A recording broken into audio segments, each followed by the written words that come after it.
आपण जर पाहिलं असेल तर सोलापूर जिल्ह्यातल्या माढा तालुक्यामध्ये जे आहे ते माढा तालुका वासी असतील किंवा सीना नदी काठचा भाग जर आपण पाहिला तर पूर्णपणे पूरस्थितीजन्य परिस्थितीमध्ये मागील आठवड्याभरापासून या सीना नदी काठचे शेतकरी जे आहे ते भयभीत झाल्याचं पाहायला मिळतं। मी सध्या सीना नदी काठी उभा आहे ना, आपण जर पाहिलं तर ही सीना नदी काठचं जे आहे ते पात्र आहे सीना नदीचं उंदरगाव मध्ये मी सध्या आपण जर पाहिलं तर जवळपास इथून 500 ते 600 मीटरवर नदी आहे आणि आपण पाहिलं तर या नदीच्या काठावरती असलेल्या उंदरगाव मध्ये जे आहे ते पाणी शिरताना पाहायला मिळतंय। आपण पाहिलं असेल की 8 दिवसापासून या सीना नदीच्या काठच्या शेतकऱ्यांना जे आहे ते पुराच्या पाण्याचा संकटाचा सामना करावा लागतोय। पूर्णपणे हातातोंडाशी आलेली पिकं जी आहेत ती जमीनदोस्त होताना पाहायला मिळत आहेत।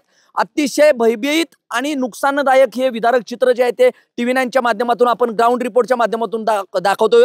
ज्या पद्धतीने आपण जर पाहिलं तर माझ्या उजव्या साईडला जर पाहिलं तर पूर्णपणे ऊस जो आहे तो पाण्याखाली गेल्याचं एकंदरीत चित्र दिसतंय। प्रशासनाचे शासकीय सोपस्कार या ठिकाणी पार पडताना पाहायला मिळत आहेत, पंचनामे होत आहेत, मात्र सततच्या पावसानं जे आहे ते प्रशासनाच्या पंचनाम्याला देखील अडथळे निर्माण होताना पाहायला मिळत आहेत। ज्या पद्धतीनं मागील 8 दिवसापासून केवळ उंदरगावच नव्हे तर केवड असेल, दारफळ असेल, वाकाव असेल, खैराव, कुंभेज, राहुल नगर या सर्वच भागातील शेतकरी जे आहेत ते सीना नदी काठचे शेतकरी भयभीत होताना पाहायला मिळत आहेत। प्रचंड नुकसान जे आहे ते त्यांचं होताना पाहायला मिळतंय। सर्व पिके जी आहेत ती जमीनदोस्त होताना पाहायला मिळत आहेत। एकीकडे शासकीय सोपस्कार जरी पार पडत असले तरी आमदारांचे, खासदारांचे दौरे देखील तितक्याच तत्परतेने या ठिकाणी या माढा भागामध्ये होत आहेत। मात्र मंत्री महोदय मात्र या ठिकाणी शेतकऱ्याच्या बांधावर ज्या पद्धतीने येऊन त्यांनी या ठिकाणी पाहणी करून ज्या पद्धतीने शासकीय मदतीचं जे आहे ते तत्परता दाखवणं गरजेचं आहे, मात्र ते कुठेतरी माढा भागामध्ये होताना पाहायला मिळत नाहीत। ज्या पद्धतीने आपण पाहिलं तर मंत्रीगण जे आहेत ते निवडणुकांच्या प्रचारादरम्यान तत्परतेने सभांना हजेरी लावतात, मात्र शेतकऱ्यांचं एवढं विदारक चित्र होत असताना कोणताही मंत्री बांधावर येताना पाहायला मिळत नाहीत।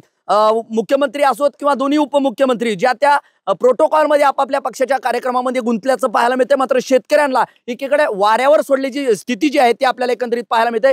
या उंदरगावच्या भागातील सीना नदी काठचे शेतकरी आपल्या समोर येत आहेत। काय परिस्थिती एकंदरीत आहे आणि कशा पद्धतीचं नुकसान आहे?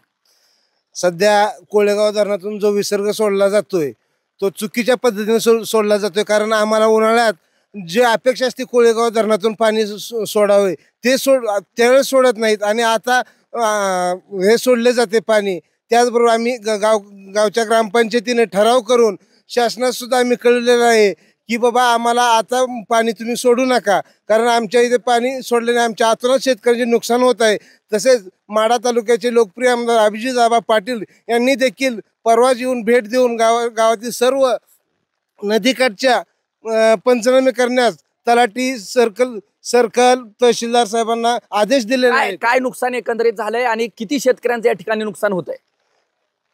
मूग असेल, उडीद असेल, ऊस असेल, असं भरपूर शेतकऱ्यांचं नुकसान झालेलं नुकसान होताना एकंदरीत भावना व्यक्त करताय आपल्याला पाहिलं, अनेक शेतकरी देखील इथं जमले एकंदरीत पाहायला मिळते। कशा पद्धतीचं नुकसान आहे आणि शेतकरी कसा सामना करतोय? पूर्ण नुकसान इथं द्राक्षाच्या आज बागा पाण्याखाली पूर्ण गेलेले आहेत आणि नदीकाठचा पूर्णच नुकसान आहे नुकसान। ज्या पद्धतीने एकीकडे पंचनामे सोपस्कार पार पडतायत प्रशासनाच्या वतीनं, मात्र तत्परतेने पंचनामे होत आहेत का आणि कशा पद्धतीचं प्रशासन हालचाल करतंय का?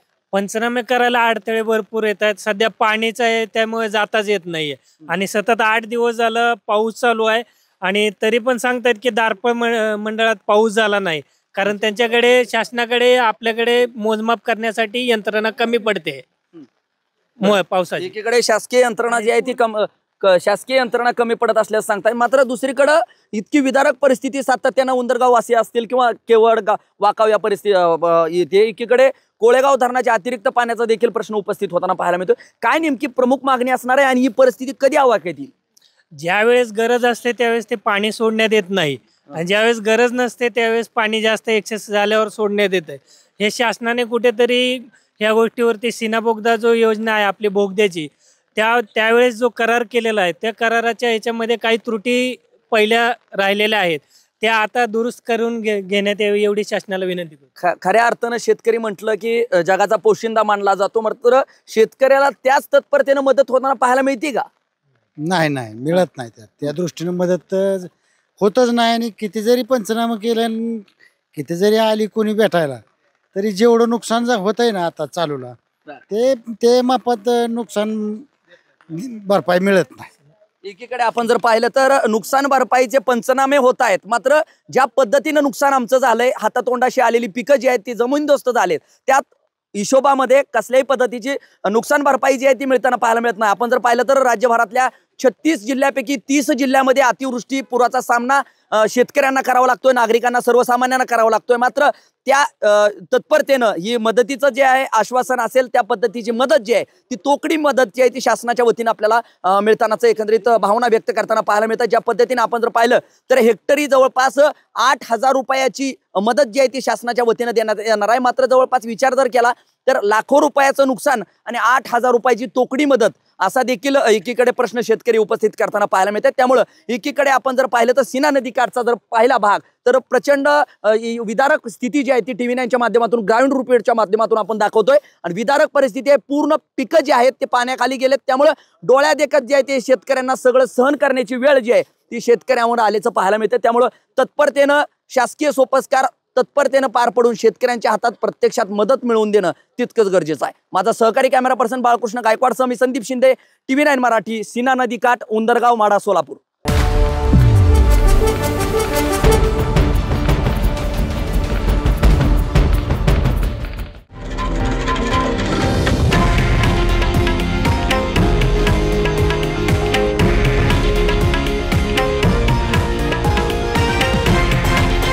हे आहे देशातील नंबर 1 न्यूज नेटवर्क आणि आपण पाहत आहात TV9 मराठी, एकमेव.